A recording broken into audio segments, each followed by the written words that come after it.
আমি বিয়ে করব না। আমি কবুল বলবো না। আমি এত বড় কলঙ্কের অধিকারিণী কখনোই হতে পারবো না। মেয়েটা একে একে এই শব্দগুলো উচ্চারণ করে। তার চোখে অশ্রু জমে আছে। সে চিৎকার করে এই কথাগুলো বলে। তবে তার এই কথাগুলো শুনে সামনে বসে থাকা লোকটার কিছুই যায় আসে না। লোকটি তখন নির্বিকারভাবে পকেট থেকে ফোন বের করে। একটুও দ্বিধা না করে মেয়েটার সামনেই ভিডিও ক্লিপ তুলে ধরে। তারপর দাঁত চেপে হুমকির স্বরে বলে, যদি বিয়ে না করো তবে তোমার ভালোবাসার ছোট ভাইজান আর এই দুনিয়ার আলো দেখতে পারবে না, বুঝলে? মেয়েটার বুকের ভেতরটা যেন মুহূর্তেই চিরে যায়। নিজের ভাইয়ের রক্তাক্ত দেহ চোখে ভেসে ওঠে। আতকে কেঁপে ওঠে সে। নিজের আত্মা যেন একদম শুষে নিল এই মুহূর্তে কেউ। কান্না গলায় চেপে বলে, আল্লাহর দোহাই লাগে, আমার ভাইজানকে আর কিছু করবেন না। আমি সব করব, আপনি যা বলবেন আমি সব করব, সব। লোকটা আয়েসে ফোনটি পকেটে ঢুকিয়ে পায়ের উপর পা তুলে বলে, সব তো করতেই হবে তোমায়, তবে আগে বিয়েটা করে নাও। তাড়াতাড়ি সাইন করো আর কবুল বলো। মেয়েটা চারপাশে তাকায়। তার চারপাশে দাঁড়িয়ে আছে নারী গার্ডরা। এরাও মেয়ে, কিন্তু চোখের সামনে অন্য একটা মেয়ের জীবন নষ্ট হতে দেখেও কিছু বলছে না। উল্টো এরাই তাকে এখানে অপহরণ করে নিয়ে এসেছে। আর রুমে শুধু কাজী এবং সেই লোক ছাড়া আর কেউ নেই। কাজী যখন রেজিস্ট্রি পেপার এগিয়ে দেন, তখন তার হাত কাঁপতে থাকে। কাঁপা কাঁপা হাতে সাইন করে। এটা শুধু সাইন ছিল না, এটা তার জীবনের এক কলঙ্ক। যে কলঙ্কের বোঝা সারা জীবন তাকে বয়ে বেড়াতে হবে। তখনই কাজী বলেন, মা, কবুল বলে ফেলো। মেয়েটার গলা চেপে ওঠে। কষ্টের মাঝে হাজারো শব্দ লুকিয়ে আছে, কিন্তু কবুল শব্দটি যেন বেরোতেই চায় না। চোখের সামনে ভাইয়ের রক্তাক্ত দেহ ভাসছে বারবার। চোখে অশ্রু বৃষ্টির মতো ঝরে পড়ছে, থামছেই না। কিন্তু অবশেষে সে গলা দিয়ে অনেক কষ্টে একবার কবুল বলে। এই কবুল শব্দটা যেন তার সারা জীবনের এক অভিশাপ। এক সময় এই শব্দটি ছিল তার ভাবনায় নতুন কিছুর সূচনা, কিন্তু আজ সেটা এক কলঙ্কের সূচনায় পরিণত হলো। আবারও ভেতরে নিজের কষ্টকে চেপে ধরে তিনবার কবুল বলে। মেয়েটা তখন আর নিজেকে সামলাতে পারে না। তার শরীর ভেঙে পড়তে চায়, মনটা আর কুলিয়ে উঠতে চায় না। সারা পৃথিবী যেন অন্ধকার হয়ে গেছে। সে জ্ঞান হারিয়ে মাটিতে লুটিয়ে পড়ে।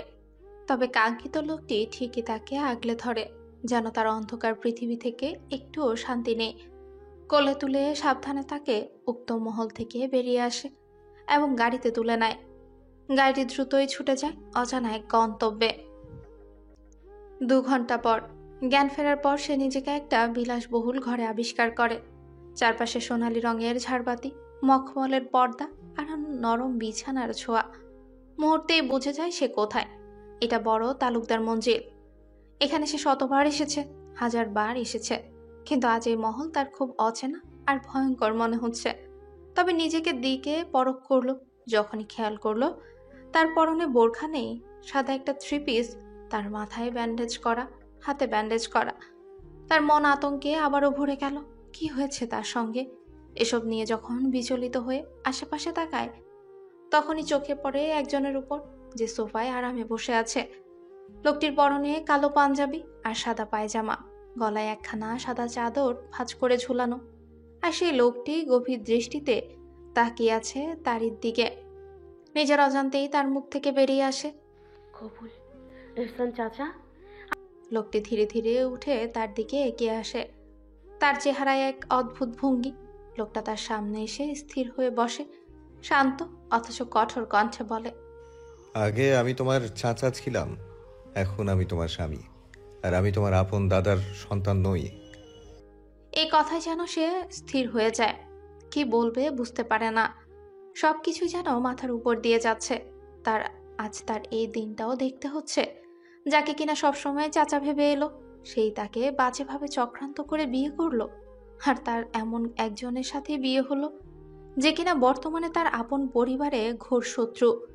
কিছুক্ষণ চুপ থাকার পর অনেক কষ্টে সে শান্ত কণ্ঠে বলে, আমি কি আপনার কোনো নিকৃষ্ট খেলার অংশ, নাকি আমার বাবা চাচার বিরুদ্ধে প্রতিশোধ নেয়ার কোনো মাধ্যম?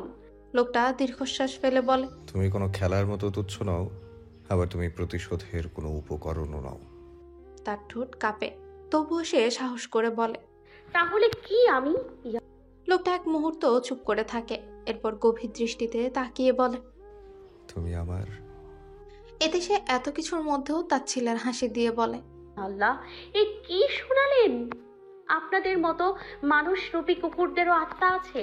এতে সেই ব্যক্তি একটু রাগ দেখায় না, উল্টো তাকে তাচ্ছিল্য করেই বলে, একদম নিজের বাপ দাদার মতো হয়েছিস, স্বার্থপর আর মির্জাফর। আমরা যদি পশু হই তো তোর বাপ দাদাও পশু, যতই হোক এক রক্ত।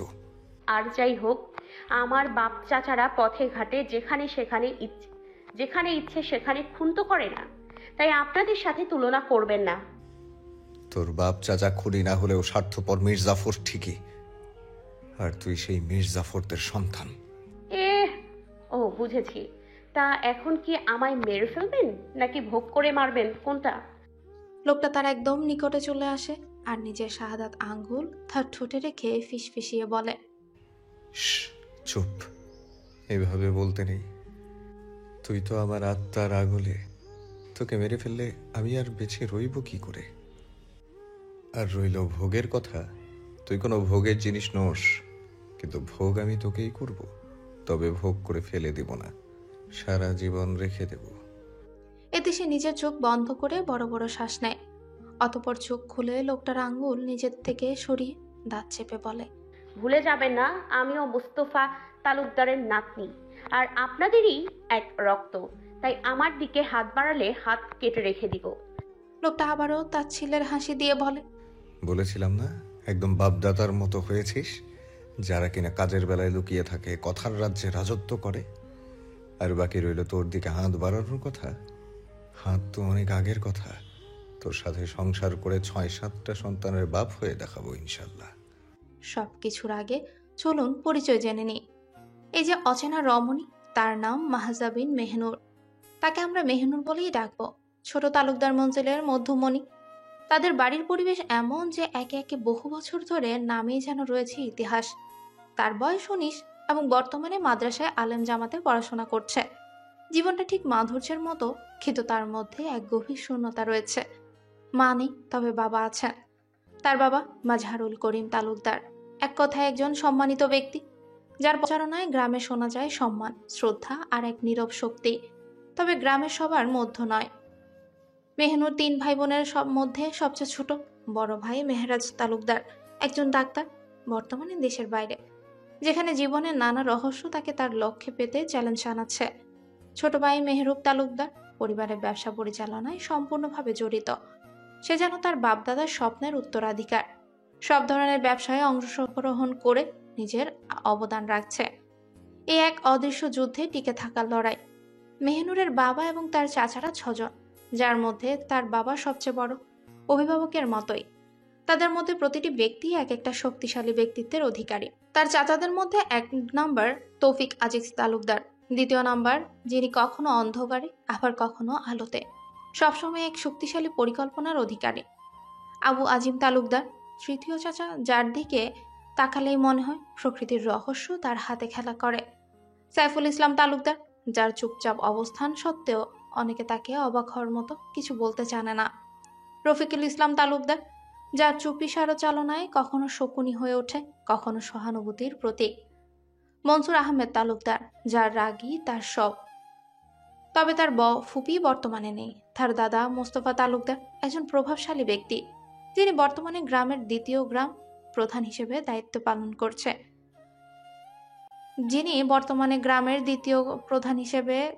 গ্রাম প্রধান হিসেবে দায়িত্ব পালন করছে।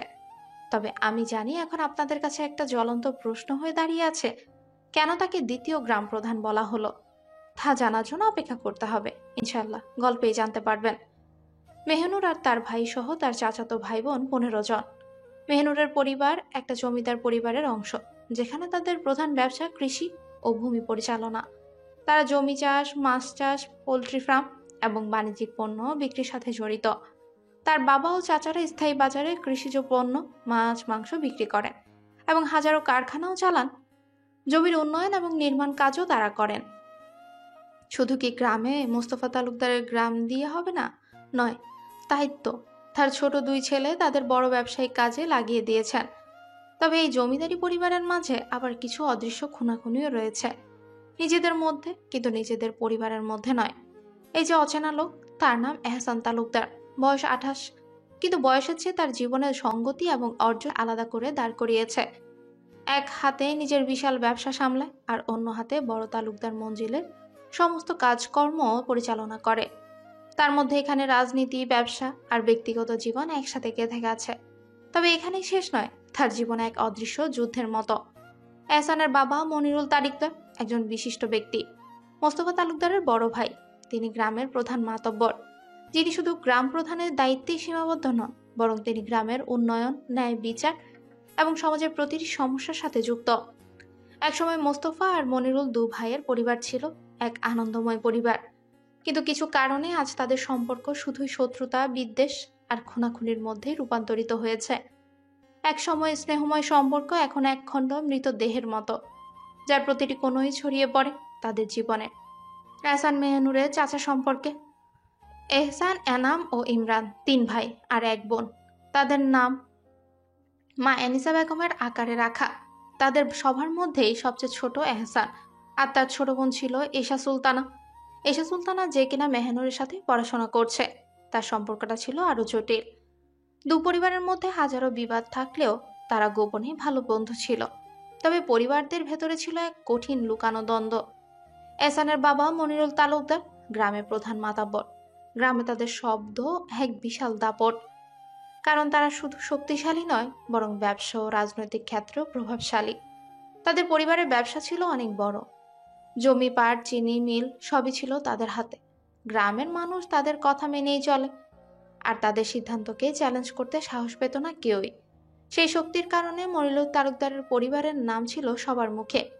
এই বড় তালুকদার মঞ্জিলের কেউ যদি 10টা খুন করেও বসে গ্রামের মানুষের সামনে, কিন্তু তাও কেউ একটা শব্দ বের করবে না মুখ থেকে, এতই দাপট তাদের।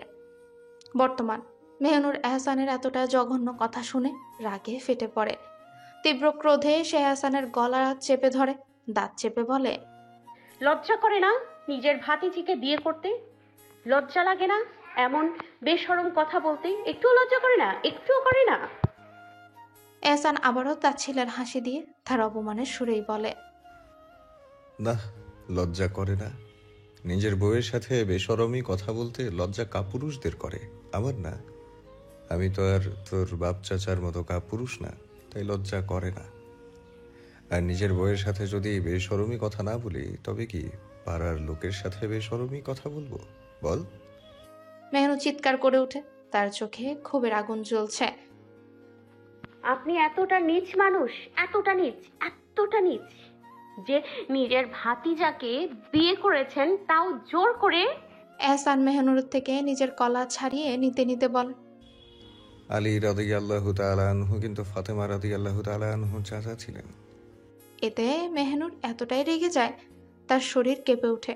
সে এহসানের থুতনি নিজের হাতে নিয়ে চেপে ধরে, চোখে ক্ষোভের আগুন নিয়ে বলে, খবরদার এতটা নোংরা মুখে আলী রাদিয়াল্লাহু আনহু আর ফাতেমা রাদিয়াল্লাহু আনহুর মতো পবিত্র মানুষের নাম নেবেন না, মুখ ঝলসে যাবে। এহসান মেহনুরের হাত নিজের থেকে সরিয়ে মেহনুরের হাত চেপে ধরে, দাঁত চেপে বলে, এই এহসান তালুকদারের শরীরে স্পর্শ করা তো দূরের কথা, কেউ একটা লোমও স্পর্শ করার সাহস পায়নি আজ অব্দি। কিন্তু তুই এই এহসান তালুকদারের কলার চেপে ধরেছিস, থুতনিও চেপে ধরেছিস। শুধু তোর ছায়া আমার জন্য হালাল বলে আজ তোকে ছেড়ে দিলাম, হয়তো। মেহনুর নিজের হাত ছাড়িয়ে নেওয়ার চেষ্টা করে, দাঁত চেপে বলে, নয়তো কি, নয়তো কি? আপনি একটা পশু, একটা জানোয়ার। এহসান মেহনুরের হাত আরো শক্ত করে চেপে ধরে, বলে, নয়তো এই 2 হাত এখন এই মাটিতে থাকতো, শরীরে নয়। আর আমি পশু, জানোয়ার যাই হই, এই পশুরই আত্মার আগলে তোকে সারা জীবন থাকতে হবে, মনে রাখিস। মেহনুর নিজের দিকে একবার তাকায়, অতঃপর দাঁত চেপে এহসানের দিকে তাকিয়ে বলে, আমার কাপড় কে চেঞ্জ করেছে? এহসান সোজা সাপটা উত্তর দেয়। আমি। মেহনুরের আত্মা কেঁপে ওঠে, চিৎকার করে বলে, তোর এত বড় সাহস হয় কি করে আমার অনুমতি ছাড়া আমাকে স্পর্শ করা? বল। এহসান কঠোর গলায় বলে, নিজের সীমা পার করিস না মেহনুর। আমি তোর স্বামী, সম্মান দিয়ে কথা বল। আর তোর সর্বাঙ্গে স্পর্শ করার তাগিদ আমার আছে। মেহনুর পাগল হয়ে যাচ্ছে, নিজের মাথা নিজে চেপে ধরে বলে, আমি মানি না এই বিয়ে, মানি না এই স্পর্শের অধিকার। আমি চাই না কোনো নোংরা হাত আমার শরীরের পবিত্রতা নষ্ট করুক। আমি সব সময় কোনো পবিত্র হাতের স্পর্শ পেতে চেয়েছিলাম, কিন্তু এখন এই বলে ঢুকরে কেঁদে ওঠে মেহনুর। এহসান মেহনুরের চোখের জল জোর করে মুছতে মুছতে বলে, চিন্তা করিস না, এই হাত এখনো তো শরীরে স্পর্শ করেনি। তোকে কাপড় চেঞ্জ একজন মহিলাই করিয়ে দিয়েছে। তবে এটা ভাবিস না এই হাত তোর শরীরে স্পর্শ করবে না। এই নোংরা হাত তোর সর্বাঙ্গে বিচরণ করবে, দেখিস। মেহনুর এহসানের এমন কথায় কোনো প্রতিক্রিয়া দেখায় না, উল্টো আরো তেজি গলায় বলে, আমার বাপ চাচাও কিন্তু কম যায় না। এহসান তালুকদার, আপনি আমায় এভাবে বিয়ে করলেই কি হবে? পেয়ে তো যাবেন না। এতক্ষণে হয়তো এই খবরটি তাদের কানে পৌঁছে গেছে। নিশ্চয়ই তারা আমায় এখান থেকে, এই জাহান্নাম থেকে উদ্ধার করবেন। মেহনুরের এত আত্মবিশ্বাস দেখে এহসান দাঁত কেলে হেসে ফিসফিস করে বলে, এত ভরসা করা ঠিক নয়। আমি তোর বাপ চাচাকে আগেই টাইট দিয়ে রেখেছি।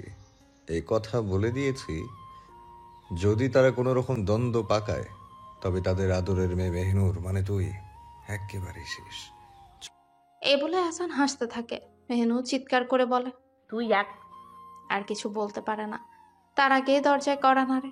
এহসান বলে উঠে, চলে আসো। দরজা ঠেলে ভেতরে ঢুকলেন মনিরুল তালুকদার, তার বেগম, তার সাথে তার বড় ছেলে ইমরান আর তার বেগম আমেনা এবং এশা।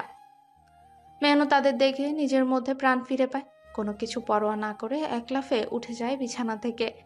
মনিরুল সাহেবের সামনে যায়, গিয়ে তার হাত নিজের হাতে দিয়ে আঁকড়ে ধরে অভিযোগী গলায় বলে, বড় দাদা, দেখুন না এহসান চাচা কি শুরু করেছে। এসব কি হয় বলুন না বড় দাদা। আমি কি করে ওনার স্ত্রী হতে পারি? বলুন না বড় দাদা, বলুন না। মনিরুল সাহেব মেহনুরের মাথায় হাত বুলিয়ে বলে, এসব সবই তোর বাপ চাচার বোকামের ফল রে মেহনুর। এখানে আমার কিছু করার নাই রে। মেহনুর আতকে উঠে ওনার হাত ছেড়ে দেয়।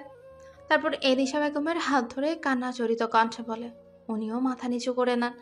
মেহনুর ইমরানের কাছে যায় আর বলে, বড় চাচা, তুমি কিছু বলো। এটা কি ঠিক? বলো, এহসান চাচা কি ভুল করেনি? ও চাচি আম্মা, তুমি বলো না, এটা ভুল না খারাপ না? তারাও কিছু বলে না। মেহনুর এশার কাছে যায়, ওর হাত শক্ত করে জড়িয়ে ধরে, কান্না করতে করতে বলে, এশা, তুই তো কিছু বল। এশা, তুই তো কিছু বল। এশা, এটা তো আমার জন্য কলঙ্কের। বল এশা, এশা বল না। তুই তো আমার সব, তুই কি আমার পাশে থাকবি না? এশা কি বলবে? মেহনুরের এমন আকুতি শুনে সে নিজেও কান্না করে দেয়। নিজের ভাইজানার প্রতি ঘৃণার পাহাড় জমেছে। মেহনুর তো তার কলিজার টুকরো, সে ছোট কাল থেকে তাদের বন্ধুত্ব। যখন মেহনুরের মা ক্যান্সারে মারা যান তখন এভাবেই কেঁদেছিল, আর আজ এভাবে কাঁদতে দেখলো মেহনুরকে। নিজের প্রিয় বান্ধবীকে কাঁদতে দেখে নিজেও চোখের জল ছেড়ে দেয়। আহ আমার কিছু করার নেই রে জান। আমি সত্যি এতটা জঘন্য কিছু কখনো সমর্থন করি না। বলে তখন মনিরুল সাহেব বলেন, দেখ মেহনুর, একটা একদমই হালাল, তাই এতে আমি কিছু করতে পারবো না রে। এটা এহসান আর তোর বাপ চাচার মধ্যে চুক্তি। মেহনুরের এমন আকুতি মিনতি দেখে নিজের অন্তরও কাঁদছে তার। মনিরুল সাহেব যতই নিজের ছোট ভাইকে দেখতে না পারুক, তবে তার নাতি নাতিদের যথেষ্ট ভালোবাসেন, আর তাদের মধ্যে সবচেয়ে মেহনুরকে। কিন্তু ওনার তো কিছু করার নেই। মেহনুরের বাপদাদারাই তো এই জঘন্য চুক্তি করেছে। অবশ্যই এই প্রস্তাবটা নিজেই দিয়েছিলেন, এটা মনে করে যে ওরা কখনোই রাজি হবে না মেহনুরকে এহসানের হাতে তুলে দিতে। কিন্তু ওই মানুষগুলো এটাও মেনে নিয়েছে। সবাই কক্ষ ত্যাগ করেন একে একে। মেহনুর এমন উক্তি শুনে পাথর হয়ে দাঁড়িয়ে থাকে। কি করে এমন একটা কাণ্ড করার পর সবাই এত শান্ত করতে পারে? লজ্জা লাগছে এদের, এক সময় আপন ভাব লাগছে। তখনই এশা চলে যেতে নিলে এশার হাত খাবলে জড়িয়ে ধরে বলে, না না না, তুই আমায় ছেড়ে যাবি না। তোর এশা আমতা আমতা করে বল, আমি তোদের স্বামী স্ত্রীর মধ্যে থেকে কি করব বল? এতে মেহনুর চিৎকার দিয়ে বলে, ভাই একটা পশু, ওনার সাথে আমার কিছু নেই। তুই যাবি না আমায় ছেড়ে? তুই তো কসম করেছিস কখনো আমায় একা করে যাবি না। তাহলে বল না কেন যাবি? মেহনুরের পাগলামো দেখে এশা নিজেকে সামলাতে পারে না। তাও মেহনুরের গাল আলতো করে ছুঁয়ে বলে, থাকবো, সারা জীবন থাকবো তোর, যাব না আমি তোকে ছেড়ে। মেহনুর এশাকে বলে, আমায় বাড়ি যেতে দে এশা, আমি বাড়ি যাব। আমার ছোট ভাইজানকে আমার ছোট ভাইজানকে তোর ভাই অনেক মেরেছে। আমার ছোট ভাইজানের অনেক কষ্ট হচ্ছে। এসা, আমার ভাইজানকে খুব দেখতে ইচ্ছে করছে। এসা, তুই আমায় নিয়ে যা। তখনই বাজখাই কণ্ঠে এহসান বলে। ব্যাস, অনেক হয়েছে। এসা, তুই তোর কক্ষে যা। মেহনুর এশাকে আরো শক্ত করে ধরে বলে। না না না, তুই যাবি না। এসা, এশা পড়ে যায় বিপদে। কি করবে? এদিকে ভাইজানের আদেশ, আরেকদিকে প্রাণপ্রিয় বান্ধবী। এর মধ্যে আবারও এহসান চিৎকার করে বলে। এসা, তুই যাবি। এতটাই ভয়ঙ্কর চিৎকারে মেহনুর ভয়ে এশাকে ছেড়ে দেয়, কিন্তু এশা যায় না। সাহস নিয়ে এহসানকে বলে। তা তা কি একটু ভাইজান? এহসান তখন অগ্নিদৃষ্টিতে তাকায় এশার দিকে। এশার মনে হয় এখন চলে যাওয়াটাই উত্তম। ভাইজান নিশ্চয়ই পারবে মেহনুরকে সামলাতে, আর স্বামী স্ত্রীর মধ্যে থাকাটা এখন ঠিক নয়। তাই এশা মেহনুরকে ছেড়ে আলগোছে চলে যায়। মেহনুর পাথর হয়ে দাঁড়িয়ে থাকে। কোনোদিন এমন পরিস্থিতির শিকার হবে কখনো কল্পনাও করেনি। এতটা নিষ্ঠুরতার শিকার হবে কখনো কল্পনা করেনি সে। কানে খট করে শব্দ আসে, তখনই ধ্যান ভাঙে মেহনুরের। এহসান দরজা লাগিয়ে তার দিকে এগোচ্ছে, কিন্তু মেহনুর এটা দেখে ঘাবড়ে না গিয়ে উল্টো এহসানের সামনে গিয়ে নিজের দুহাত জোর করে কান্না করতে করতে আকুতি করে বলে। পড়ে যায় বিপদে, কি করবে? এদিকে ভাইজানের আদেশ, আরেকদিকে প্রাণ প্রিয় বান্ধবী। আপনি দয়া করে আমায় তালাক দিয়ে দিন। আপনার স্ত্রী হওয়ার মতো কলঙ্কে কলঙ্কিত হয়ে বাঁচতে পারবো না আমি এই সমাজে। তালাক দিয়ে দিন আমায়। এহসান মেহনুরের হাত নিজের দুহাত দিয়ে চেপে ধরে বলে। যেদিন থেকে নিয়ত করেছি তোকে বিয়ে করব, সেদিন থেকেই তুই আমার সব কলঙ্কে কলঙ্কিত। আর এমন হাজারটা কলঙ্ক নিয়েই তোকে বাঁচতে হবে সারা জীবন। মেহনুর এক ঝটকায় নিজের হাত সরিয়ে নেয়। এহসানের থেকে দূরে যেয়ে দাঁতে দাঁত চেপে বলে। আপনি একটা অমানুষ। এহসান এসবে পাত্তা না দিয়ে বলে। চুপচাপ উজু করে নামাজ পড়, অনেক আগে এশার আজান হয়ে গেছে। এ বলে ক্যাবিনেট থেকে টুপি নিয়ে চাদরখানা মেলে গায়ে জড়িয়ে বেরিয়ে যায় রুম থেকে। উদ্দেশ্য মসজিদে যাওয়া, কিন্তু যাওয়ার সময় ব্যালকনির দরজা আর রুমের দরজা লক করে যায়। মেহনুর কি করবে বুঝতে পারছে না। তার পরিবারের মানুষগুলো হয়তো অস্থির হয়ে গেছে, আর তার ভাইজান এখন কি করছে আল্লাহই ভালো জানেন। তবে সে নিজের মাথায় গেঁথে নেয় এই বাড়ি থেকে বের তাকে হতেই হবে, আর সে নিজের বাড়ি যাবেই যাবে। কিন্তু সবকিছুর আগে নামাজ পড়াটা জরুরি। তাই ওয়াশরুমে গেল। অজু করে এসে খুঁজে খুঁজে যায় নামাজ পেল, সেটা বিছিয়ে নামাজে দাঁড়ালো।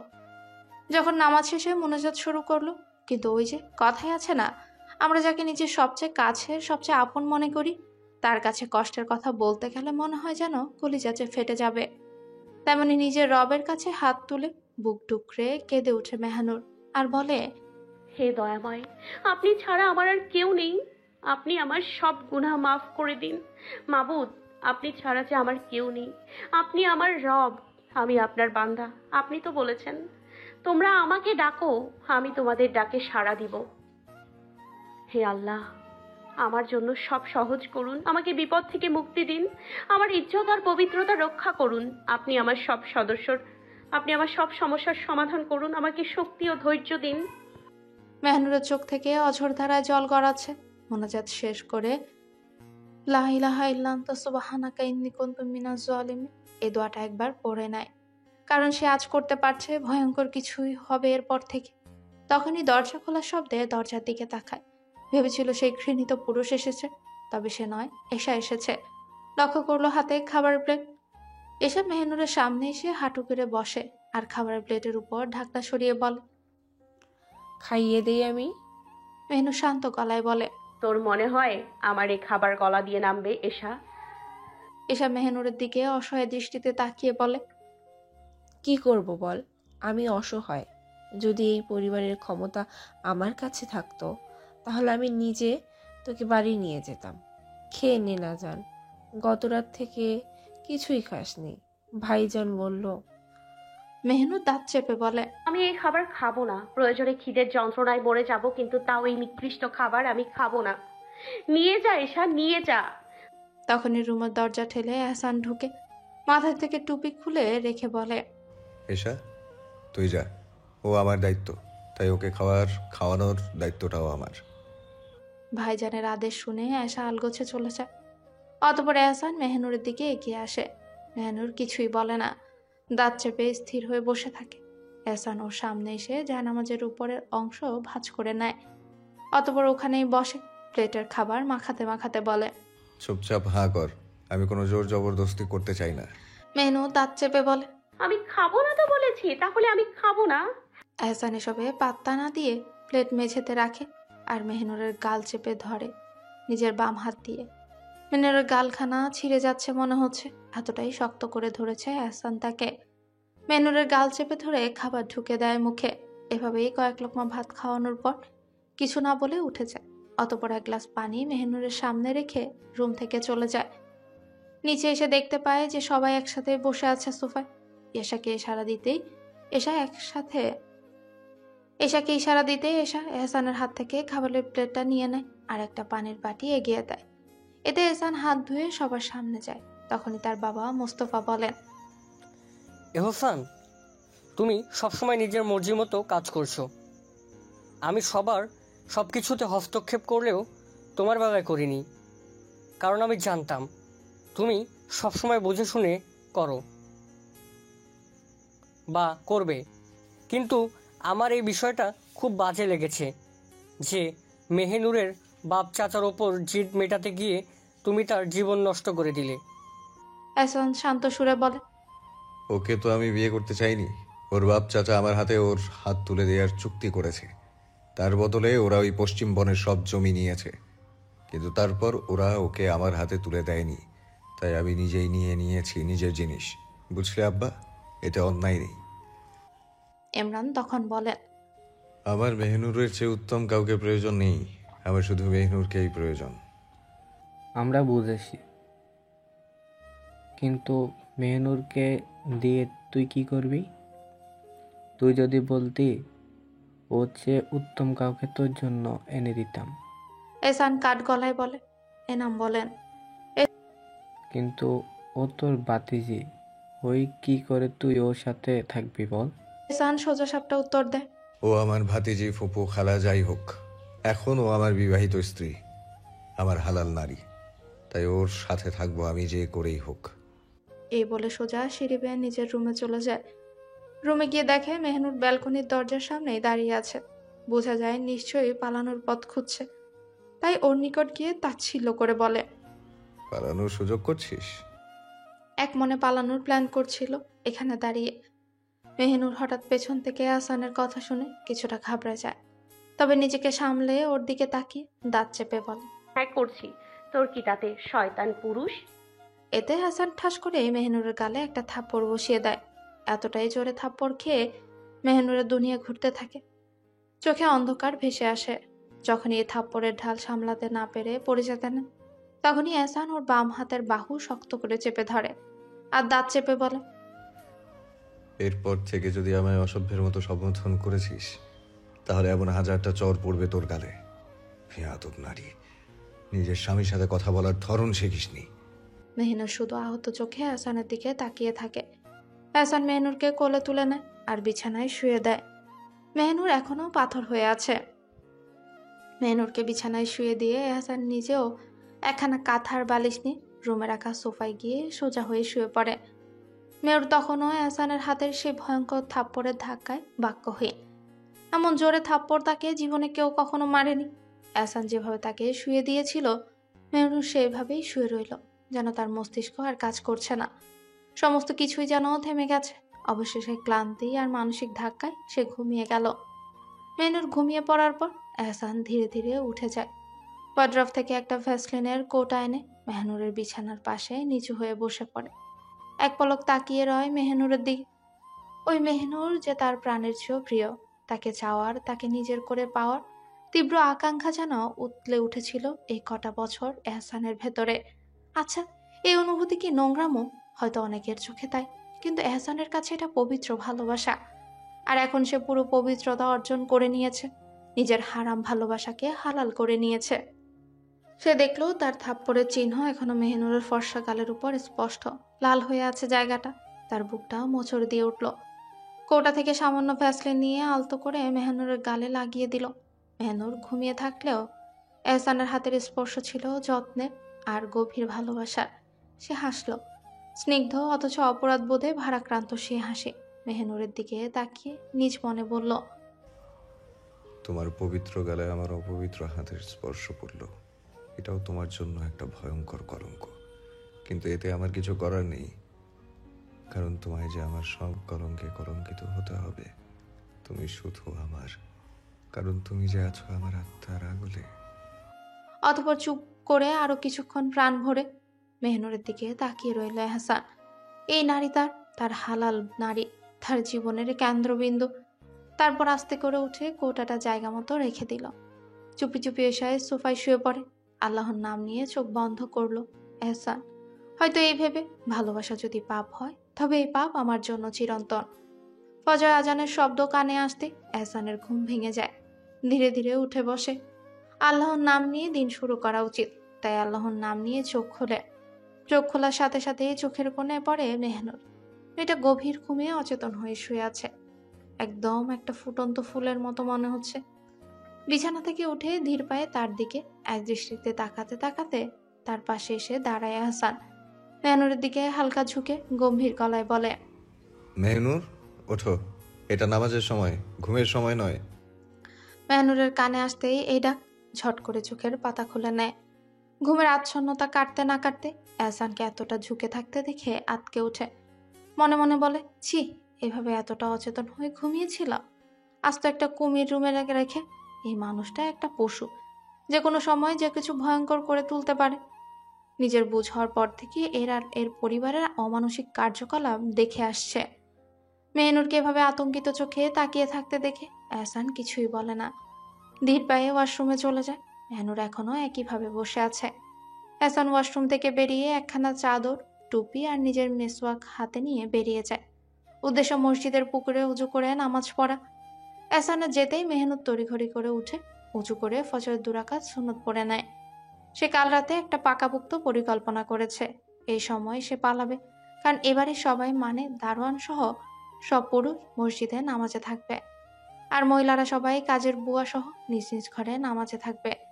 তাই এই সুযোগে সে নিজ বাড়ি যাবে। এখান থেকে বেশি দূরে নয় তাদের ছোট তালুকদার মঞ্জিল। মেনু তার মাথা থেকে পা পর্যন্ত এহসানের একখানা কালো চাদরে ঢেকে নেয়। মুখ ঢেকে নিঃশব্দে ঘর থেকে বের হয়। কিন্তু কথায় আছে না, যেখানে বাঘের ভয় সেখানেই সন্ধে। ওই একটু এগোতেই পেছন থেকে কেউ ওর কাঁধে হাত রাখে। মেনুর থমকে যায়। অসাড় হয়ে যাচ্ছে ভয়ালো ওর শরীর। মনে হচ্ছে হয়তো আজ শেষ। আস্তে আস্তে ঘাড় ঘুরিয়ে পেছনে তাকায়। তখনই মনে প্রশান্তি আসে। এটা এসা বুঝে যায় মেহনুর পালাতে চাচ্ছে। এসা মেহনুরকে বাধা না দিয়ে উল্টো বলে, তুই তাড়াতাড়ি যা, ভাইজান বা কেউ নেই, এটাই সুযোগ। মেহনুর ভরসা পেয়ে ওকে আলতো করে জড়িয়ে ধরে। পা টিপে টিপে সিঁড়ি বেয়ে নেমে যায় নিচে। আশেপাশে তাকায়, কেউ নেই, আর সদর দরজাও খোলা ছিল। তাই তাড়াতাড়ি বেরিয়ে যায়। ধীরে ধীরে গেটও পেরিয়ে যায়। একটু এগোতেই মেহনুরের পা থমকে যায়। অদৃশ্য যেন মেহনুরকে পিছু ছাড়ে না। গেট পার হতে না হতেই কুয়াশার ভেতর এহসানকে দেখতে পায়।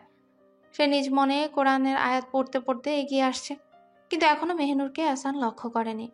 মেহনুর নিজেকে কোনো রকমে সামলে আলগোছে এহসানের পাশ কাটিয়ে দ্রুত হাঁটতে থাকে। এহসান এতে কিছুই বুঝতে পারে না। পরক্ষণে মনে আসে, কে গেল যে তাকে দেখেও সালাম দিল না। কারণ গ্রামের বেশিরভাগ মানুষ তাদের পরিবারের কাউকে দেখলে সালাম দেয়, ভালো মন্দ জিজ্ঞেস করে। তাই লোকটিকে দেখার জন্য পেছনে তাকাতেই তার চোখে চাদরের সোনালি লেশ নজরে আসতে বুঝতে পারলো এটা তার নিজেরই। কারণ এমন চাদর সে ছাড়া গ্রামের কেউই ব্যবহার করে না, আর অন্য গ্রাম থেকে এদিক দিয়ে আসার কোনো রাস্তাই নেই। এর মধ্যে কুয়াশার ফাঁকে তার চোখে পড়ল মেহনুরের খালি পা। সব বুঝতে পেরে একটু দেরি না করে এহসান দৌড়ে পিছু নিল। মেহনুর তো এখন ধীরে যাচ্ছে, কারণ দৌড়ে গেলে আর যদি হাসানের বাড়ির কেউ নামাজ থেকে আসার সময় দেখে নেয়, তা আবার ওকে সেই জাহান্নামেই যেতে হবে। তাই সে পেছনে না তাকিয়ে ধীরে ধীরে যাচ্ছে। এর জন্যই এহসানকে দেখতে পায়নি মেহনুর। হঠাৎই এহসান ওকে ডাক দেয়। মেহনুর, এতে আপনা আপনি মেহনুরের পা থেমে যায়।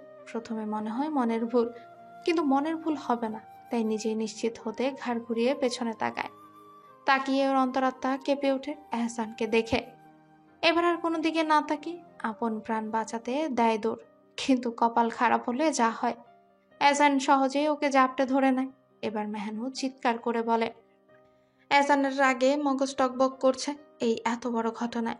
সবচেয়ে বেশি এটা ভেবে মাথা নষ্ট হয়ে যাচ্ছে, যদি তার নিজের জায়গায় কোনো হারাম পুরুষ ঘটনাক্রমে মেহনুরের মুখ দেখে নিত তাহলে কি হতো। তাই ওকে এক ঝটকায় কোলে তুলে নেয়। মেহনুর নিজেকে ছাড়ানোর জন্য এহসানের পাঞ্জাবির কলার চেপে ধরে। নিজের শরীরে যত শক্তি ছিল তা দিয়ে এহসানের কাঁধে দাঁত বসিয়ে দেয়, কিন্তু এতেও এহসানের হাতের বাঁধন একটুও নড়ে না, বরং আরো শক্ত করে ধরে নেয় মেহনুরকে। রাগে এহসানের শরীর কাঁপছে, জ্বলছে শরীর। মেহনুর নিজেকে ছাড়ানোর জন্য কত কিছু করছে, কিন্তু আফসোস সব চেষ্টা ব্যর্থ। এহসান মেহনুরকে গেটের ভেতর নিয়ে ঢুকে বাড়িতে না গিয়ে বড় পুকুর পাড়ে চলে আসে। দাঁত চেপে কিরমির করে বলে, এবার দেখো কেমন লাগে অতিরিক্ত বাড়লে। এই বলেই পুকুরের কয়েক সিঁড়ি নেমে যায়। মেহনুর কি হতে যাচ্ছে বুঝতে পেরে চিৎকার করে বলে, না না, এমন করবেন না, আমি সাঁতার ভুলে গেছি। ভয়ে এহসানের পাঞ্জাবির বুকের অংশ খাবলে ধরে, তবে এতেও কোনো কাজ হয় না। এহসান ধুম করে ওকে পুকুরের মাঝখানে ঠান্ডা পানিতে ফেলে দেয়। এহসান মনে করেছিল মেহনুর মিথ্যে বলছে, কারণ গ্রামের মেয়ে হয়ে কিভাবে সাঁতার জানবে না, ঠিকই পুকুর থেকে উঠে যাবে। কিন্তু সে তো আর জানতো না সত্যিই তার প্রাণপ্রিয় নারী সাঁতার ভুলে গেছে। এদিকে মেহনুর হাত পা ছোড়াছুড়ি করছে, কিন্তু কিছু বলতে পারছে না, বারবার পানি খাচ্ছে। আর কিছু করতে না পেরে দম থাকতে কালেমা পড়ে নেয়, বুঝে নেয় এটাই হয়তো শেষ। আর কিছুক্ষণের মধ্যেই হয়তো আজরাইল এসে এই দেহ থেকে প্রাণখানা ছিনিয়ে নেবে, তাই তলিয়ে যেতে থাকে। মেহনুরকে হাত পা ছোড়াছুড়ি করতে না দেখে কলিজা মুচড়ে ওঠে এহসানের, চোখে ভেসে ওঠে তার প্রাণপ্রিয় নারীর পানিতে তলিয়ে যাওয়ার দৃশ্য। নিজের চাদর রেখে এক লাফে পুকুরে ঝাঁপ দেয়। অতঃপর সে অতি যত্নে প্রাণপ্রিয় নারীর অচেতন দেহখানা তুলে নিয়ে আসে পানি থেকে। কলিজাটা ফেটে যাচ্ছে এমন অবস্থায় মেহনুরকে দেখে। মেহনুরের পরনে সাদা ড্রেস, পায়জামা ভিজে ওর ফর্সা শরীরের সাথে লেগে গেছে। এতে ওর শরীরের অবয়ব এহসানের চোখের সামনে স্পষ্ট, কিন্তু সে চায় না এই মুহূর্তে নিজের অপবিত্র চোখ দিয়ে তার পবিত্র নারীর শরীর পরখ করতে। তাই তো ভেজা শরীরখানা নিজের চাদর দিয়ে সম্পূর্ণ ঢেকে নেয়। তাড়াতাড়ি বাড়ির ভেতর ঢুকে, তবে কেউ তাদের দেখতে পায়নি। তড়িঘড়ি করে রুমে নিয়ে রুমের মেঝেতে মেহনুরকে শুইয়ে দেয়। তারপর সে দ্রুত কাজ শুরু করে। প্রথমে তার নাক মুখ পরিষ্কার করলো, যেন কোনো ময়লা বা পানি আটকে না থাকে। তারপর দু হাতে বুকের মাঝখানে চাপ দিতে লাগে। 1 2 3 এহসান নিজের মনে গুনছিল। 30 বার চাপ দেওয়ার পর মেহনুরের মুখে মুখ লাগিয়ে দুবার শ্বাস দিল। মেহনুরের শরীর একটু নড়ল। এহসান আবারও শুরু করে। বুক চাপ আর শ্বাস দেওয়ার প্রক্রিয়া অবিরাম চালিয়ে গেল। একসময় মেহনুর কাশতে শুরু করে, গলা দিয়ে পানি আর কফ বেরিয়ে এলো। শান্ত হও। এহসান ফিসফিস করে বলে। মেহনুর আবারও নিজের জ্ঞান হারায়। এহসান মেহনুরকে রেখে তাড়াতাড়ি এশার রুমে যায়। গিয়ে দেখতে পেল এশা নিজ রুমে পায়চারি করছে। এশা হতবাক হয়ে যায় এমন অবস্থায় তার ছোট ভাইজানকে দেখে। কিছু বলার জন্য মুখ খুলতে যাবে, তখনই এহসান বলে ওঠে, তাড়াতাড়ি আয় ঈশা, একটা 3 পিস নিয়ে আমার রুমে। এশা কিছু বলতে যাবে, আবারও এহসান তাড়া দিয়ে বলে, তাড়াতাড়ি আয় ঈশা। এশাও একটা তাড়াতাড়ি ক্যাবিনেট খুলে সামনে একটা কালো রঙের 3 পিস নিয়ে এহসার পেছন। এসব আর কথা না বাড়িয়ে তাড়াতাড়ি ক্যাবিনেট খুলে একটা কালো রঙের 3 পিস নিয়ে এহসানের পিছু পিছু তার রুমে যায়। গিয়ে মেহনুরের নিথর দেহখানা মেঝেতে পড়ে থাকতে দেখে মুচড়ে ওঠে কলিজা তার। এহসানের দিকে তাকিয়ে কাঁপা কাঁপা গলায় বলে, ভাইজান, কি করেছেন আপনি? ওর এমন অবস্থা হলো কি করে? এহসান দাঁত চেপে বলে, চুপচাপ ওর কাপড় চেঞ্জ করে দে। আর ওকে তুই পালাতে সাহায্য করেছিস তাই না? এখন তো মন চাচ্ছে তোকে ওর মতো পুকুরে ফেলে ডুবিয়ে মারি। এশা চুপসে যায়। এহসান এ কথা বলেই বেরিয়ে যায়। এশা মেহনুরকে কাপড় চেঞ্জ করে বাইরে আসে। এহসান ওকে বলে, ঈশা, এটা যেন কেউ না জানে। এশা মাথা নাড়িয়ে চলে যায়। মেহনুরকে এসে আলতো করে বিছানায় শুয়ে দেয়, অতঃপর নিজের কাপড় বদলে নেয়। বিছানার কাছে এসে দেখে মেহনুর ভেজা চুলে বালিশ সহ বিছানা চাদরও ভেজে গেছে।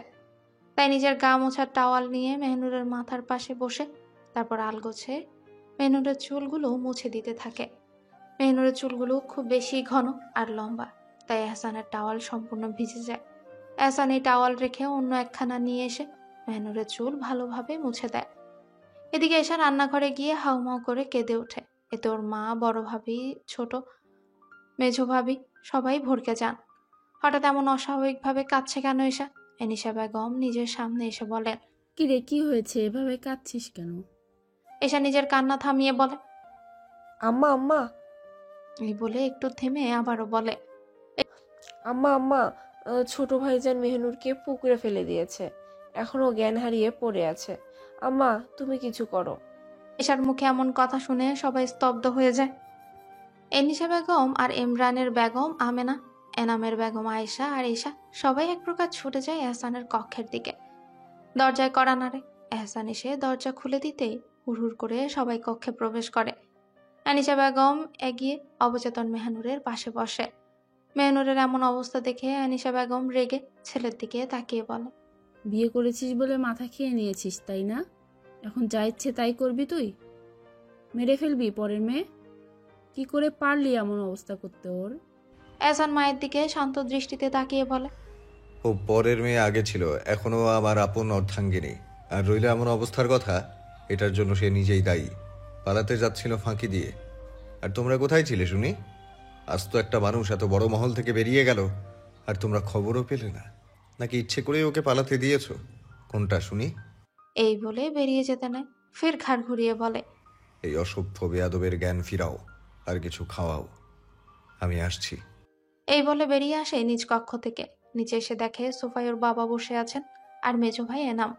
তাদের নিকট গিয়ে বসে এহসান বলে, আব্বা, এখন আপনি আপনার ছোট ভাইরে ফোন দেবেন। মোস্তফা সাহেব শান্ত সুরে বলে। কেন?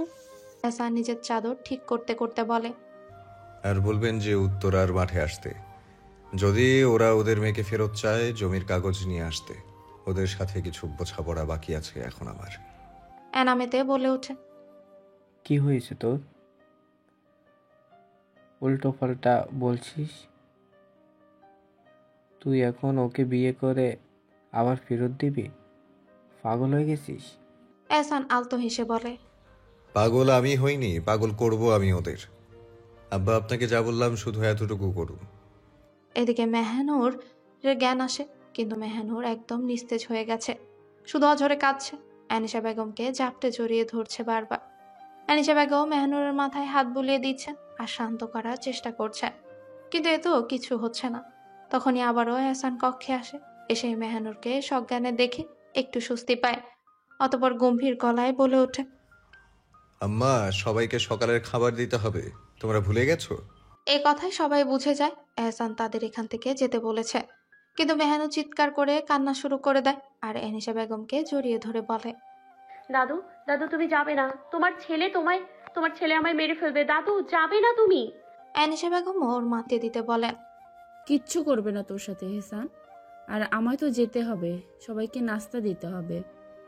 অনেক কষ্টে আনিশা বেগম নিজেকে মেহনুরের থেকে ছাড়িয়ে সবাইকে নিয়ে কক্ষ থেকে বেরিয়ে যান। ওরা যেতে এহসান ঠাস করে কক্ষের দরজা লাগিয়ে দেয়। এমন পরিস্থিতি দেখে মেহনুরের ভয় দ্বিগুণ বেড়ে যায়। এহসান ওর দিকে ক্রমশ এগিয়ে আসছে। এহসান মেহনুরের একদম নিকটে চলে আসে। মেহনুর ভয়ে চিৎকার করে কাঁদতে কাঁদতে দুহাত দিয়ে বিছানার চাদর খামচে ধরে। মেহনুরকে কাঁদতে দেখে এহসান হো হো করে হেসে ওঠে আর বলে, ব্যাস, এই শেষ তোমার সাহস? ওহে আমার সাহসী নারী, গেল কোথায় তোমার এত সাহস? এই বলে আরেকটু ঝুঁকে এহসান মেহনুরের দিকে। এতে মেহনুর চিৎকার করে বলে, আমার কাছে আসবেন না। আপনি একটা পাপ, আপনি একটা অপবিত্র, একটা কলঙ্ক। এহসান মেহনুরের ঠোঁটে আলতো করে নিজের শাহাদাত আঙ্গুল রেখে ফিসফিস করে বলে, হ্যাঁ, আমি পাপ, আমি অপবিত্র, আমি কলঙ্ক। কিন্তু আমার এত পাপ, এত অপবিত্রতা, এত কলঙ্কের মাঝেও তুই আছিস তো, আমার এক পবিত্র অস্তিত্ব।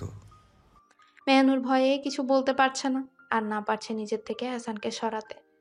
এহসান নিজেই মেহনুরের থেকে হাত সরিয়ে নেয় আর হুমকি সুরে বলে, এরপর এমন কিছু করেছিস তো, এই আমি আল্লাহর কসম খেয়ে বলছি, তোর অস্তিত্ব এই দুনিয়া থেকে ছেড়ে ফেলবো।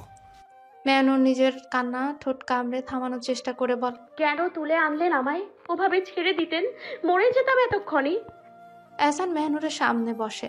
ওর গাল বেয়ে অঝোর ধারায় যে চোখের জল ছুটছে তা মুছতে মুছতে বলে, তোকে এত সহজে মরতে দেই কি করে? তোকে যে আমার দহনে তিলে তিলে পুড়ে মরতে হবে সারা জীবন।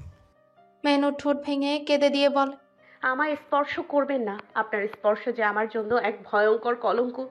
আল্লাহর ওয়াস্তে আমায় স্পর্শ করবেন না, আমার পবিত্রতা নষ্ট করবেন না। এহসান মেহনুরের গাল আলতো করে ধরে বলে, আমার অপবিত্রতা শুধু তোমার শরীর নয়, স্পর্শ করবে তোমার অন্তর। এই কলঙ্কের ছোঁয়ায় তোমার পবিত্রতাকে করবে কলঙ্কিত। মেহনুর স্তব্ধ হয়ে যায়, মুখ দিয়ে আর কথা বেরোচ্ছে না, শুধু আঁখি দিয়ে জল গড়াচ্ছে। এহসান আবারও অতি আদলে মেহনুরের চোখের জল মুছে দিয়ে বলে। মেহনুর কান্না চেপে গলায় বলে, কেন বিয়ে করছেন? কেন আপনি আপনার পাপের সাথে আমায় জড়িয়েছেন? আচমকে এহসান মেহনুরের মাথা নিজের বলিষ্ঠ বক্ষস্থলে জড়িয়ে ধরে আর ফিসফিসিয়ে বলে, জড়াইনি, জড়িয়ে গেছিস। তোর প্রতি অনুভূতি নিজ থেকে তৈরি হয়নি। ভালোবাসতে চাইনি, তাও ভালোবেসে ফেলেছি। তোর মায়ায় ডুবতে চাইনি, তাও ডুবে গেছি। নিজের অজান্তেই তোকে নিজের আত্মার আগুনে আঁকড়ে ফেলেছি। মেহনুর এখন বাক্যহীন। কখনো কোনো পুরুষের এতটা সংস্পর্শে আসা তো দূরের কথা, বুঝবার পর থেকে নিজের বাড়ির পুরুষ ছাড়া অন্য পুরুষের সামনেও পড়েনি। অথচ আজ তাকে একজন পাপিষ্ঠ পুরুষ নিজ বক্ষস্থলে এভাবে জড়িয়ে ধরেছে। যদিও সে তার জন্য হালাল, তবে মন থেকে তো সে হারাম। সারা শরীর বরফের ন্যায় জমে গেছে পুরুষালী স্পর্শে। ভয়ে কলিজা ফেটে যাচ্ছে, ঢোক গিলতেও পারছে না, কষ্ট হচ্ছে। এর মধ্যে এহসানের গায়ে সে অদ্ভুত সুগন্ধির ঘ্রাণ, এত কিছুর মধ্যেও এই ঘ্রাণটা মেহনুর আরো অস্থির করে তুলছে। মনে হচ্ছে আরো ভালো করে নাক দিয়ে শুকতে। ঘ্রাণটা কিন্তু তা কখনোই নিজের পক্ষে সম্ভব নয়। এটা করলে নিজের প্রতি নিজেরই ঘৃণা আসবে। এহসান অনবরত নিজের হাত দিয়ে মেহনুরের চুলে হাত বুলাচ্ছে। নিজ মন আজ এতটাই খুশি যে কি বলবে। বারবার আলহামদুলিল্লাহ পড়ছে মনে মনে, যে এতটাই সৌভাগ্য নিজের প্রাণপ্রিয় নারীকে, স্বপ্নের নারীকে এভাবে হালহালভাবে জড়িয়ে ধরার তকদির হয়েছে তার। কয় পুরুষেরই বা এমন কলঙ্কিত ভালোবাসা পূর্ণতা পায়। তাই তো এত খুশিতে একখানা কোরআন খতম মেনেছে আর দুটো গরু কোরবানি করার নিয়ত করেছে আল্লাহর সন্তুষ্টি লাভের জন্য। টানা 5 মিনিট মেহনুরকে নিজের বক্ষস্থলে লেপ্টে রাখার পর এহসান মেহনুরের 2 হাতের বাহু আলতো করে ধরে নিজের বক্ষস্থল থেকে আলাদা করে। মেনু যদি পারতো তাহলে ছিটকে দূরে সরে যেত, কিন্তু তা যে সম্ভব নয়। এহসান তার বাহু ঠিকই জড়িয়ে ধরে আছে। মেহনুর এবার আর কাঁদে না। নিজের ভেতরে দুর্বলতা, ভয়কে এক প্রকার চাপা দিয়ে এহসানের চোখে চোখ রাখে। কিন্তু এতেও ভেতর কাঁপছে, অন্তরও। তাও যথেষ্ট নরম কণ্ঠে বলে, কেন বারবার নিজের অপবিত্র স্পর্শ দ্বারা আমায় স্পর্শ করছেন? এহসান মৃদু হেসে ডান হাতে মেহনুরের গাল স্পর্শ করে বলে, বলেছি তো একবার, আমার অপবিত্র স্পর্শ তোর পবিত্রতাকে আলিঙ্গন করবে হাজারো বার। তখনই এশা দরজার বাহির থেকে ডাক দেয়। এহসান গিয়ে দরজা খুলে দিলে এশা এহসানের হাতে একটা ট্রে ধরিয়ে দেয়, যাতে এক বাটি স্যুপ আর কিছু ফল ছিল। এশা বলে, এগুলো মেহনুরের। এহসান বলে, তুই যা। এশা চলে যায়। এহসান খাবার নিয়ে মেহনুরের সামনে এসে বসে আর বলে, তাড়াতাড়ি খেয়ে রে, তোকে তোর বাপ চাচার সাথে দেখা করতে যেতে হবে। মেহনুর এমন কথা শুনে তার ছেলের হাসি দিয়ে বলে, বাচ্চা না আমি। এহসান গম্ভীর গলায় বলে, জানি তুই বাচ্চা না, আমার ভবিষ্যৎ বাচ্চার মা, এটা বলতে হবে না। মেহনুর ঘৃণার চোখে তাকিয়ে বলে, একটু লজ্জা করে না? একটুও করে না এমন বাণী মুখ দিয়ে উচ্চারণ করতে? এহসান এক চামচ স্যুপ বাটি থেকে নিতে নিতে বলে, না, লজ্জা করে না। আগেই তো বলেছি, পুরুষদের বউয়ের সামনে লজ্জা করে, পুরুষদের নয়। মেহনুর দাঁত চেপে কিছু বলার জন্য মুখ খুলবে, তখনই এহসান মেহনুরের মুখে স্যুপের চামচ ঢুকিয়ে দেয় আর হুমকি সুরে বলে, আমি মজার মানুষ নই, তাই মজা করছি না। সত্যি তোকে তোর বাপ চাচার সাথে দেখা করতে যেতে হবে, তাই চুপচাপ খেয়ে নে। মেহনুর চুপচাপ খেয়ে নেয়। সত্যি বলতে সে ক্ষুধার যন্ত্রণা সহ্য করতে পারে না, তাই তো চুপ করে এহসানের মুখে যা দেয় বিষ মনে করে খেয়ে নেয়। খাওয়া শেষ হলে দরজা আবারও কড়া নড়ে। এহসান হালকা করে দরজা খুলে দেখলো হাসিব এসেছে। তার ডান হাত বাম হাত হাসিব। হাসিব এসে বলে, ভাইজান, উত্তর মাঠে আপনার জন্য ছোট তালুকদার আর তার ছেলের নাতিরা অপেক্ষা করছেন।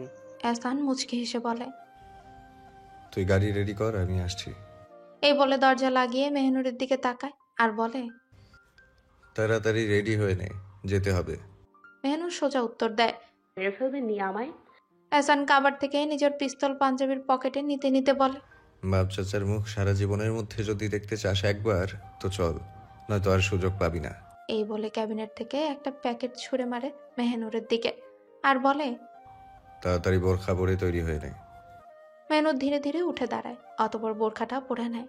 হিজাব নিকাব এক প্রকার নিজেকে সম্পূর্ণ ঢেকে নেয়, মাথা থেকে পা অব্দি। এহসান মেহনুরের হাত ধরে বেরিয়ে যায় কক্ষ থেকে। আর মেহনুর কলিজা বারবার ফেটে পড়ছে। এই মনে হচ্ছে সে মুক্তি হবে, আবার এই মনে হচ্ছে তা কখনোই সম্ভব নয়। এহসান নিচে এসে তার মাকে ডাক দেয়। আম্মা, আম্মা। আনিসা বেগম তাড়াতাড়ি রান্নাঘর থেকে বের হয়ে আসে। তিনি জানেন যে এখন তার ছেলের উত্তর মাঠে যাচ্ছে, তাই এহসানকে কিছু বলার সুযোগ না দিয়ে বলেন, যাচ্ছ তো বাবা, যাও, তবে মাথায় রেখো কোনো মায়ের বুক যাতে খালি না হয়। এহসান উত্তরে বলে, ইনশাল্লাহ, আশা করি এমন কিছু হবে না। এই বলে মাকে আর বাবাকে সালাম দিয়ে সদর দরজা পার করে। গেট অতিক্রম করতেই মেহনুরের চোখ তাক লেগে যায়। এক সারিতে পুরো 10টা গাড়ি। এহসান মাঝখানের একটা গাড়িতে ওকে নিয়ে প্রবেশ করে। অতঃপর গন্তব্য হয় উত্তরের মাঠ। এই মাঠ শুধু মাঠ নয়, একটা যুদ্ধক্ষেত্র।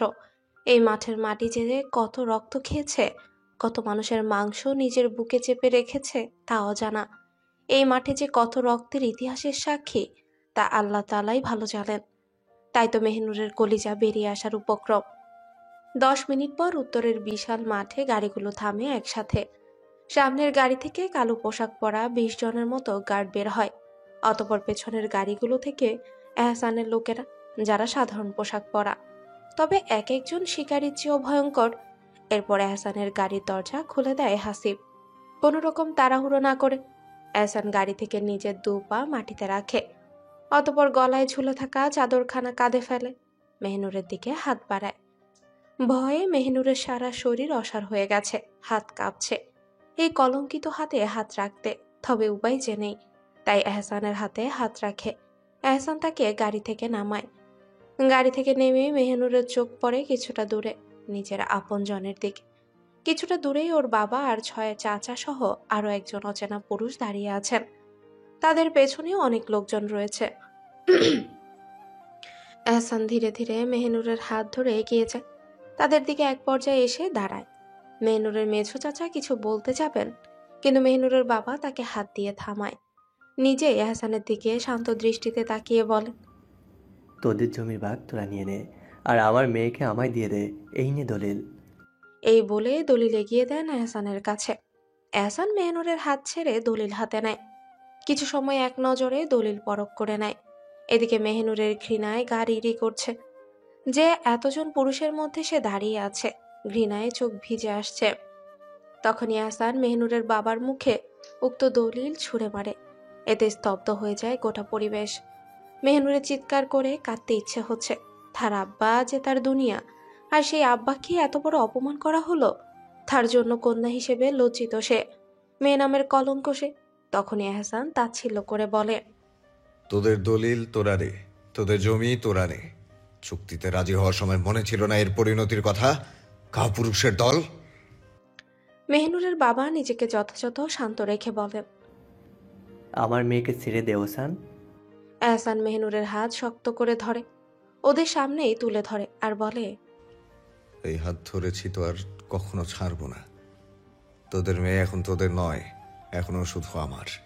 আর এই কথা ভালো করে শুনে রাখ, যদি আর তোরা কোনো ধরনের ঝামেলা সৃষ্টি করেছিস, খোদার কসম দিয়ে বলছি, তোদের পরিবারের একটা প্রাণও থাকবে না। তখনই সেই অচেনা পুরুষ বলে ওঠে, যা ইচ্ছে তাই নাকি? দেশে আইন বলতে কিছু আছে। আমিও দেখি কে আমার হবু স্ত্রীকে আমার থেকে ছিনিয়ে নেয়। এই কথা শুনে মেহনুরের মনে পড়ে, তাহলে এই সেই রায়ান যার সাথে আগামী শনিবার তার আকদ হওয়ার কথা। এহসান রায়ানের এমন কথা শুনে বিশ্রী হেসে বল, তুই কি জানিস রে কুত্তার বাচ্চা? এই গ্রামে আইন শাসন কিছু চলে না। এই গ্রাম বড় তালুকদারের কথাই চলে। আর তোর মুখে যদি আর একবার আমার অর্ধাঙ্গিনীর নাম শুনি, তো এই উত্তরের মাঠ তোর রক্ত হজম করে নিবে। এতটা বিভৎস কথা শুনে ঘৃণায় মাটির নিচে চলে যেতে ইচ্ছে হচ্ছে মেহনুরের। রায়ান একেবারে এহসানের মুখোমুখি হয়ে বলে, দেখুন, আমি জানি আপনার জমি প্রয়োজন, জমি নিয়ে নিন আর আমার মেহিনুরকে ছেড়ে দিন। সামনে আমাদের আর কিছু বলতে পারে না রায়ান। এহসান সজোরে একটা থাপ্পড় বসিয়ে দেয় রায়ানের গাল বরাবর। থাপ্পড়টা এতটাই জোরে মেরেছে যে রায়ানের পুরুষালী ঠোঁট ফেটে তাজা রক্ত টলটলে ঝরে পড়ছে। এহসান বাজখাই কণ্ঠে বলে, তোকে বলেছিলাম না আমার নারীর নাম তোর মুখে নিবি না। এই সুযোগে মেহনুর এহসানের হাতে সজোরে কামড় বসিয়ে দেয়। এতে হঠাৎ অল্প ব্যথা পেতে এহসান মেহনুরের হাত ছেড়ে দেয়। আর এই সুযোগে মেহনুর এক দৌড়ে নিজের বাবার পেছনে গিয়ে লুকিয়ে যায়। আকস্মিক এমন ঘটনায় এহসান স্তব্ধ হয়ে যায় কিছুটা। মেহনুর ওর বাবাকে পেছন থেকে শক্ত করে জড়িয়ে ধরে, কাপা কাপা গলায় বলে, আব্বা আমায় বাড়ি নিয়ে যাও, এই লোক আমায় মেরে ফেলবে। আব্বা এই লোক খুব ভয়ঙ্কর, আজ সকালে আমায় পানিতে ডুবিয়ে মেরে ফেলতে চেয়েছে আব্বা। নিজের মেয়ের এমন আহাজারি শুনে অন্তর বিষাদ হয়ে ওঠে মাজহারুল সাহেবের। তখনই এহসান চিৎকার করে বলে, মেহনুর চলে আয়, না তো এক খোদার কসম তোর সামনে তোর জন্য তোর বাপ চাচাদের দেহ থেকে রক্ত ঝরবে, আর আমি এহসান সেই রক্তেই তোকে গোসল করিয়ে ওদের লাশের উপর দিয়ে নিয়ে যাব। মেহনুর এহসানের এমন কথা শুনে ডুকরে কেঁদে ওঠে। সে পা বাড়ায় যাওয়ার জন্য, কিন্তু তার ছোট চাচা ওর হাত শক্ত করে ধরে বলেন। এহসান দেরি করে না, পাঞ্জাবির পকেট থেকে পিস্তল এহসান আর দেরি না করে পাঞ্জাবির পকেট থেকে পিস্তল বের করে, সোজা রায়ানের মাথা বরাবর ধরে আর মেহনুরের দিকে অগ্নিদৃষ্টিতে তাকিয়ে বলে, তুই জানিস না কতটা ভয়ঙ্কর আমি। আবারও বলছি, যদি রক্তে গোসল করতে না চাস তাহলে চুপচাপ চলে আয়। মেহনুর কোনো উপায় না পেয়ে ছোট চাচার হাত ছেড়ে দেয়। এগিয়ে আসতে নিলে ওর সেজো চাচা ওর হাত ধরে আটকে দিয়ে বলে, তুই কোথাও যাবি না, তুই বাড়ি যাবি। আমি তোকে এই কুত্তার এহসানের দিকে তাকিয়ে রক্ত দিয়ে গোসল করিয়ে বাড়ি নিয়ে যাব। তখনই মেহনুরের বাবা শান্ত গলায় বলেন, তৌফিক যেতে দে আমার কলিজার টুকরোকে, নয়তো আমার নিষ্পাপ রায়হানের মায়ের বুক খালি হবে। মেহনুর অচেতন পায়ে আবারও এহসানের কাছে এগিয়ে আসে। ভয়ে কলিজা শুকিয়ে আসছে, সব শেষ হয়ে গেছে মনে হচ্ছে। এহসান জাপটে নিজের বক্ষস্থলে চেপে ধরে মেহনুরকে আর হুমকি সুরে বলে, এরপর থেকে তোরা ভুলে যাবি তোদের মেহনুর বলে কোনো মেয়ে আছে। এই বলে মেহনুরকে নিয়ে যখন গাড়ির উদ্দেশ্যে এগিয়ে আসবে তখনই গুলির শব্দ কানে আসে। মেহনুর স্থির হয়ে যায়, মনে হচ্ছে এই হয়তো এক বিশ্রী যুদ্ধের সূচনা।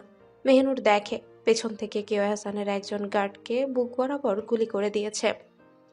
গুলি লেগেই সেই লোকটা মাটিতে লুটিয়ে পড়ে। মুহূর্তে এহসান নিজের পিস্তল বের করে পেছনে ঘুরে যায়, উদ্দেশ্য যে গুলি করেছে তাকে উড়িয়ে দেওয়া। তবে গার্ডদের আদেশ দেয় না কিছু করার জন্য, কারণ এখানে তার প্রাণপ্রিয় নারী উপস্থিত, তার কিছু হয়ে যেতে পারে। এহসান মেহনুরের ছোট চাচার দিকে পিস্তল তাক করে, ট্রিগার চাপতে যাবে। মেহনুর পরিস্থিতি আজ করতে পেরে সোজা এহসানের পা জড়িয়ে ধরে। এতে এহসান বিপাকে পড়ে যায়। মেহনুর কাঁদতে কাঁদতে বলে, আব্বা তুমি কিছু করো, ও আব্বা, আল্লাহর দোহাই লাগে আমার চাচাকে মারবেন না, দয়া করে ছেড়ে দিন। আমি কসম খেয়ে বলছি সারা জীবন আপনার দাসী হয়ে থাকবো, কখনো পালাবো না। এর বিনিময়ে ভিক্ষা দিন আমার চাচার জীবন, আমার চাচা তো ভাই বোনগুলো এতিম হয়ে যাবে, ছেড়ে দিন। এই বলে আবারও ডুকরে কেঁদে ওঠে মেহনুর। মেহনুরের আর্তনাদ এহসানকে কিছুটা শান্ত করে। এহসান পিস্তল রেখে মেহনুরকে দাঁড় করায় আর ওদের দিকে তাকিয়ে বলে, আচ্ছা, যদি ওর কপালে একবার চুমু খাই পাপ হবে কি? আমি তো নিজেই পাপ, তাহলে শখের নারীকে ছুঁয়ে সেই পাপের ভার বাড়ালে ক্ষতি কি? তোরা বেঁচে গেলে শুধু আমার বেগমে, এখান থেকে আমি নিজে তোদের সব কটার কলিজা টেনে বের করে আনতাম। এদিকে মেহনুরের সারা দুনিয়া ঘুরতে লাগলো। এমনিতেই পুকুরে পড়ার জন্য শরীর অসুস্থ, এর মধ্যে মানসিক এত চাপ। মেহনুর নিস্তেজ হয়ে এহসানের বক্ষস্থলে ঢলে পড়ে। এহসান অতি আদলে মেহনুরের নিস্তেজ দেহখানা কোলে তুলে নেয় আর গাড়িতে প্রবেশ করে। অতপর এক এক করে সব গাড়ি নিজ গন্তব্যে ফিরত যায়। ওরা চলে যেতেই মেহনুরের বাবা হাউমাউ করে কেঁদে মাটিতে লুটিয়ে পড়েন আর নিজের বুকে দুহাত দিয়ে চাপড়াতে চাপড়াতে বলেন, আমি আমার মেয়েকে শেষ করে দিয়েছি। আমি যদি ওদের চুক্তিতে রাজি না হতাম তাহলে আজ আমার আম্মা যেন এত কষ্ট পেত না। ওই কুত্তার বাচ্চা অমানুষটা আমার আম্মারে হয়তো তিলে তিলে মেরে দেবে। কি হবে বেঁচে থেকে? আমার প্রাণ তো ওই কুত্তার বাচ্চা নিয়ে গেছে। আল্লাহ, তুমি আমায় মৃত্যু দান করো। ও মাবুদ, আমি বেঁচে থেকে কি করব? ইহা রব, তুমি আমার সব পাপের শাস্তি এভাবে দিও না। ও মাবুদ, তুমি আমার ফুলের মতো মেয়েকে রক্ষা করো। মাবুদ, তুমি আমার ধ্বংস করে দাও, তাও আমার মেয়েকে মুক্তি দিয়ে দাও। আসমানের দিকে তাকিয়ে নিজের বড় ভাইয়ের এমন আহাজারি দেখে বাকি ভাইদেরও কলিজা ফেটে যাচ্ছে। তবে কিছু করার নেই, তারা ভালো করেই জানেন এহসান কি পরিমাণের ভয়ঙ্কর। এক কথায় আস্ত একটা নরপশু এই এহসান। মেহনুরকে বাড়ি নিয়ে আসার পর অনেক চেষ্টা করেও তার জ্ঞান ফেরানো সম্ভব হয়নি এহসানের পক্ষে। তাই এহসান তাদের পারিবারিক মহিলা ডাক্তারকে ফোন করে নিয়ে আসে। ডাক্তার এসে মেহনুরকে পরীক্ষা নিরীক্ষা করে এহসানকে জানান